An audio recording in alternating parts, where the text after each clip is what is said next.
একটা most important জিনিস আমি শেয়ার করতে চাচ্ছি। এই যে অনেকে আছে এআই ভিডিও আপনি পোস্ট করে ফেসবুকে পোস্ট করতেছেন, মানে দুবাই ধ্বংস হয়ে গেছে, মিসাইল আসতেছে, বুর্জ খলিফা পড়ে আছে, বুর্জ খলিফা ওখানে আছে। সো মানে দুবাই ডাউনটাউন ভেঙে গেছে। এআই ভিডিওতে তো সব সম্ভব এখন, তাই না? বাট আপনারা যারা এটা পোস্ট করতেছেন ভিউজ এর জন্য, হয়তো আপনি কিছু সংখ্যক টাকা পেয়ে যাচ্ছেন ওটা থেকে।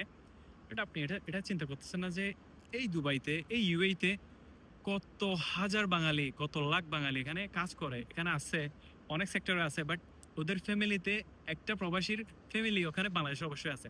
তো আপনি এসব ভিডিও ওরাও দেখতেছে বাংলাদেশে, কিরকম একটা টেনশন ফিল করতেছে আপনার এই ভিডিওর জন্য, মানে আপনার এই এআই অ্যানিমেটেড ভিডিওর জন্য ওদের কিরকম একটা সিচুয়েশন ক্রিয়েট হচ্ছে আপনি নিজেই ভেবে দেখেন। সো প্লিজ এসব এআই ভিডিও পোস্ট করবেন না। যদি লিগ্যাল ইনফরমেশন হয় আপনি করতে পারেন, বাট স্টিল আপনি কোনো কিছু ভায়োলেশন করলে দুবাই গভর্নমেন্ট অবশ্যই আপনার জন্য অ্যাকশন নিবে। বাট স্টিল চাইবেন কোনো কিছু যদি শেয়ার করতে চান তাহলে অবশ্যই জেনুইন ইনফরমেশন শেয়ার করবেন।